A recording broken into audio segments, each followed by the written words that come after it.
Now you might be surprised, there are a variety of leashes out there.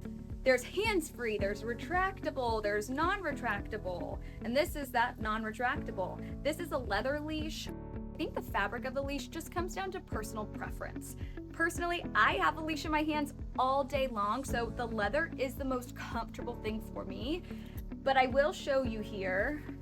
Now this style of leash is very popular. It is kind of more of a rope than a flat leash. So if we were to look at how thick that is, if I was to try to do a leash lock in my hand, I just don't find this to be the most comfortable grip for me personally. I have a lot of clients that start out with it and then eventually swap over to something like this because of how I recommend holding the leash.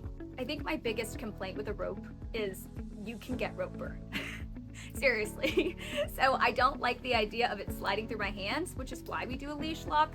But again, it just feels too bulky because maybe I just have small hands. But I do want to make sure that with any leash that is going to go in my hands that I'm comfortable, and I will say the same thing for you. If your leash feels uncomfortable, don't use it. For me personally, I find that 1 inch width is just too uncomfortable for me.